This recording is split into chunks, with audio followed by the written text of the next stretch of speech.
Lindsay here, the Frugal Crafter. Today we're going to paint some lupins, and hey, I want to let you know if you have kids that love to paint. My daughter Maisie actually did a lupin tutorial for kids on her channel, Crafty Twins, if you want to go check that out. But I had to teach an adult class this week, and I had a student recommend or request lupins, so this was my first attempt, and I was thinking, you know, this is just a little too big of a canvas for the students to do and get done in an hour and a half. And so then I worked up this greeting card, and I thought that's a little bit better. And that's what we ended up doing in class. This was done with my core watercolors at home. This was done with my little Cotman travel set. So then I thought, well, some of you guys asked for the lupin tutorial here, so I thought, well, I would do kind of like this, but on a card size, just because I don't want to have too many of these kicking around, because I'll never sell them in my shop if I have too many. People like the scarcity. There's a little tip for you, those of you that sell in craft fairs and whatnot. So after looking at it for a few days, I actually kind of liked it. So sometimes it takes a couple days for you to really enjoy a painting. It always looks kind of yucky when you first do it. Do you guys find that? I do anyway. So what I have here is just a 5x7 greeting card and some watercolor paints, and I'm going to keep my palette right over here so you can see it. I gotta grab some water and I'll be right back. Okay, and I'm actually going to start just by getting my tree trunk in, and then we're just going to kind of skip around a little bit. I want my, I'm going to wet kind of just a line where I want my tree to be, and I'm going to just kind of tip my paper so you can kind of see. I'm just putting in this kind of a rough. I did put one branch on there, but I'm not going to go too crazy. I just want to get the kind of the tree area wet, pretty glossy. See that?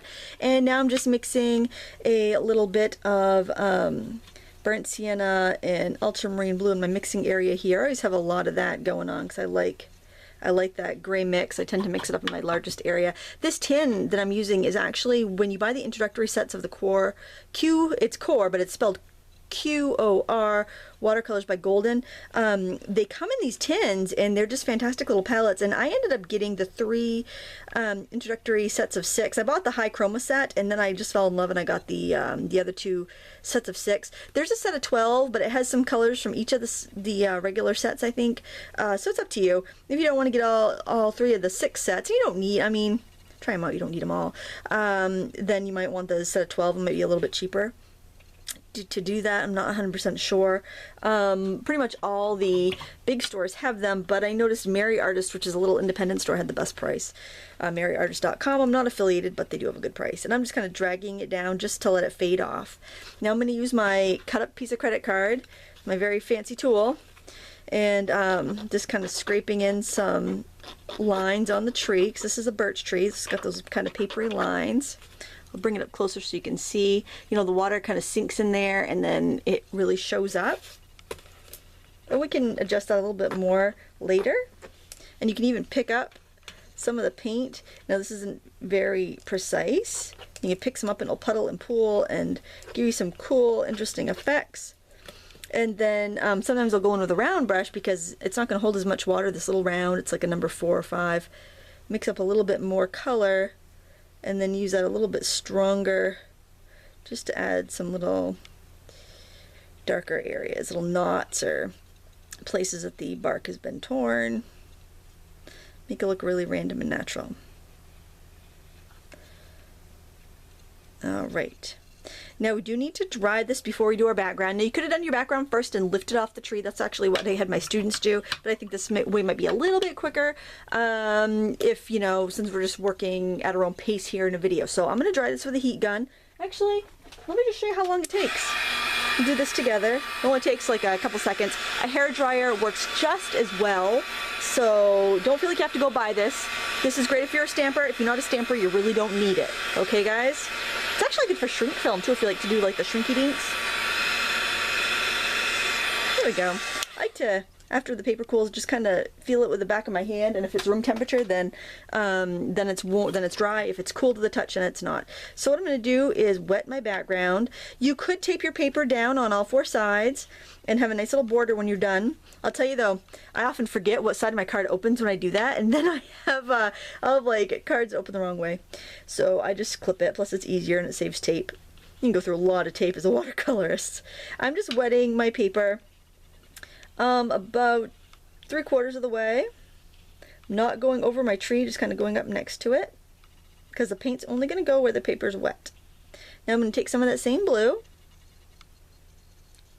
The nice thing about the core paints, I'm not sponsored by them or anything, I just, they're kind of new, and I always, when I go back and use them again, I'm like, I just love these, is that I put these tiny little drops out back in March or April, and granted I haven't used them every time I've painted, but I mean, it just takes so little.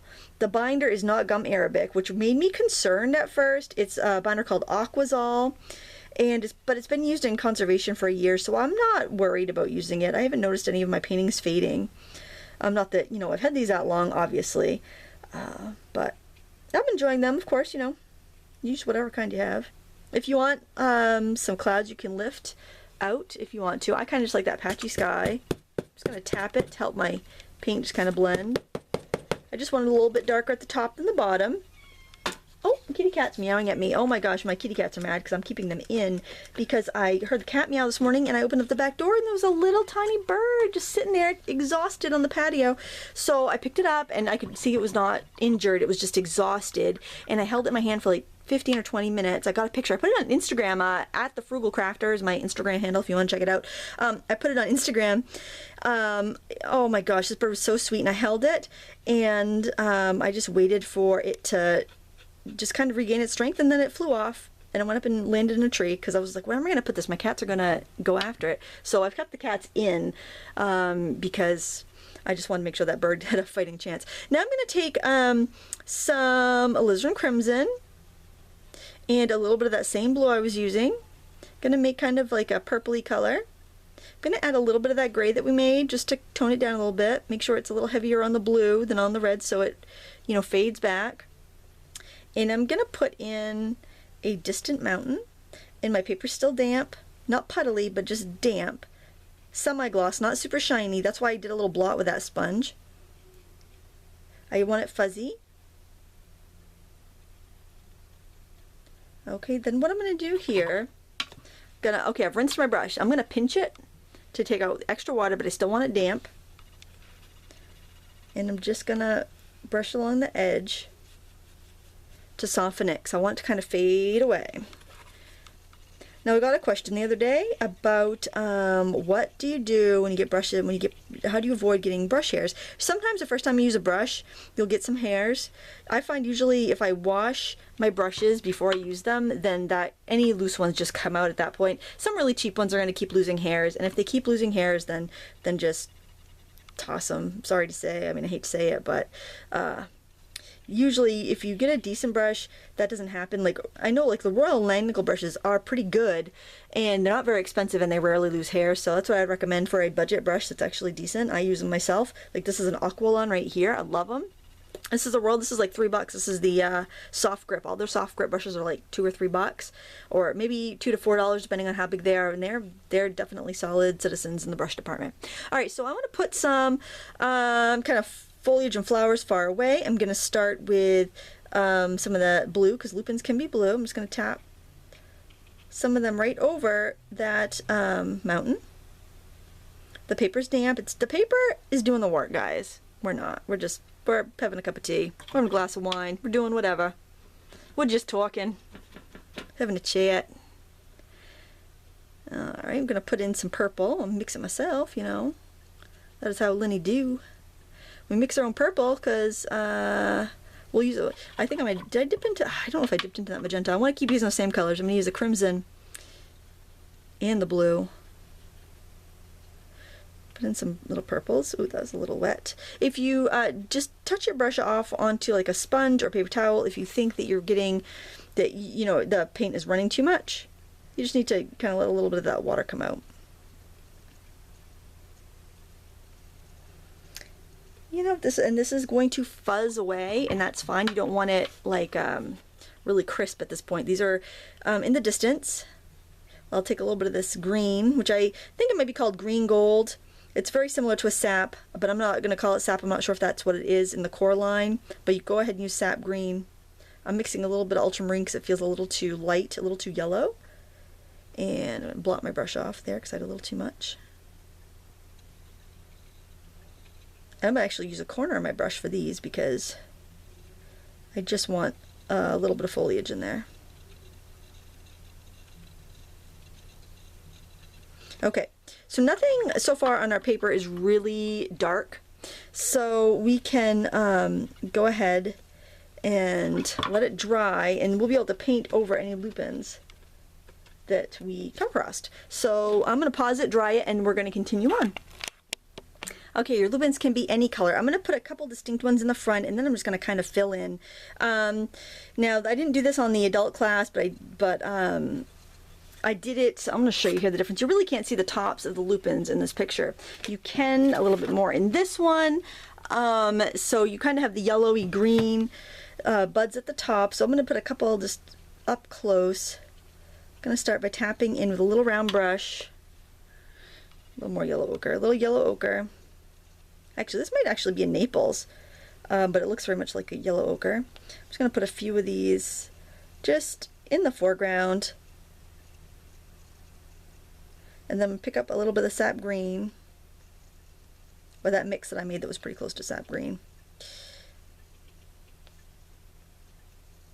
Just kind of dab it in there so you get a little bit of a two-tone. And then I think I'll do one of these, like a purpley red color. And the little strokes you're going to do, and it might help you actually, to put a stem if you're doing any of these foreground ones. So maybe I'll just make a little bit of a, but honestly, I wouldn't even bother with this too much unless you're painting the really big picture. And go ahead and make this bigger. If you're going to make it bigger and get more detail, you might even go online and find some reference photos so you can really see what they look like. I mean, we get them out our back door all spring here in Maine. Well, June, mostly June and July. But basically what you want to do is just put kind of like little U kind of strokes. And you can go in with a little bit more of either of the colors. I'll go with a little bit of, mix with a little bit more blue in it and just dab some in there to let it kind of run. And I would continue this one right off the bottom of the page. I'm going to do one that's a little bit more red. Just little U strokes.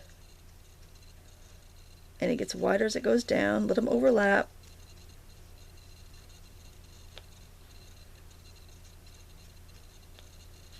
Mix in a little bit of purple. Alright, now all the other ones are going to be very kind of sloppy. I mean, not that those are super neat, but these other ones are going to be kind of sloppy. And I'm just going to go in with my reds and purples and yellows, whatever color lupins I want. And I can even just tap them in with these brushes. And you don't really have to worry about the tops on those ones. You're just pretty much getting in the that kind of coniferous, cone-shaped. What am I trying to say? I don't know. Some yellow ones in there too. The only reason I'm holding a sponge is because I don't have a paper towel handy.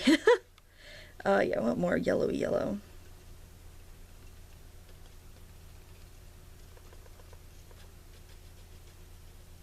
I'm not worried about the yellow because I can always put more green there and they can become foliage. And I think I will switch to a round. But I think I could use this one. I'm usually more comfortable with a bigger brush, but whatever. I can switch, you can switch, you can do whatever you want. As you start working down further, on the page though, you want to make them bigger, okay, because they'll be closer to your eyes and therefore they're going to look bigger. Okay, that's going to give you some depth and perspective. We have a lot of purple lupins, so I'm going to make sure I do a lot of purple ones here. We do in Maine anyway. I think the wild ones tend to be purple and blue. You can buy seeds for the yellow ones. I don't know if they keep coming back yellow every year, or if they kind of get changed by what you have planted in your soil. To lighten up your color, I just add water. can make some of them taller if you want to. I feel like I want another detailed one here. Maybe accent that one a little bit. Another tall purple one. And we'll put a little bit of a little U strokes, just be a little more precise as you are. Boy, that's not precise, that's a hot mess. As you're going towards the front of your paper, the bottom of your paper rather. There we go. Alright, give a little bit of yellow on the top of that, or a little bit of green or something. There we go. Alright, for the foliage, we're going to do some of that green mixed with some of the blue. And the lupine leaves are kind of like a star. Like that. More green. And really just paint a few precise ones. And then all the other ones can just be kind of like you put little grasses in, because there'd be grasses there too. And it was ironic, the woman that asked me to paint lupines didn't end up making it to class, but we were in the small conference room, and we usually only have a couple people that come to the classes, and I haven't done them in a couple months because I've been super busy. And we had 14 people. We had the conference room table at the library was packed, and we had somebody sitting in the corner just like holding their paper on their lap to paint. I was standing painting the entire time. It was like awesome. It was nice that people came to my class. It's so funny, you know, because like I have a class and I'll charge $35 a person and it's packed to the gills, and they'll have a class where it's free and you can't get anybody to make the time to go. Isn't that funny, the way things go? Now, if you feel like you need just a little something with some detail, you can add, you know, shrubs or whatnot. I want to put some branches on my tree, so I am going to just mix a little bit of the brown and blue, because branch trees on birches tend to be a little bit darker, and I'm just going to throw a few more blue in there.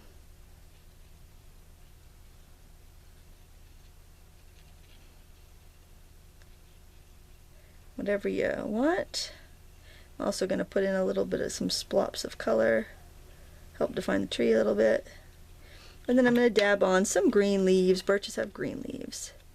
And then that's going to finish our painting. Now, of course, spend some more time with it. You can find some photos to go by if you want some, you know, you probably want some more detailed pictures of lupines. That's not really very detailed. That's very impressionistic. But I hope it helped you anyway. Fun little warm-up painting for you on a Thursday. And I do hope that you give this a thumbs up and you hit the subscribe button. I love it when you guys subscribe. I love seeing those thumbs up. It really gives me the passion and the motivation to make more of these watercoloring videos for you. Like I said, if you want a little branch, if you feel like it just needs a little something something, just grab a little bit of your burnt sienna, and you could pull up a few little, you know, just little, maybe a little tree that hasn't quite sprung to life this spring yet. You know, pull a few of those in there. That can really help add a little bit of texture and a little bit of scale. You know, because you have this really tall tree and then you've got these shorter flowers. It really does help by adding scale. Just one of those little tricks of the trade. And there you go. Thank you so much for watching. And until next time, happy crafting.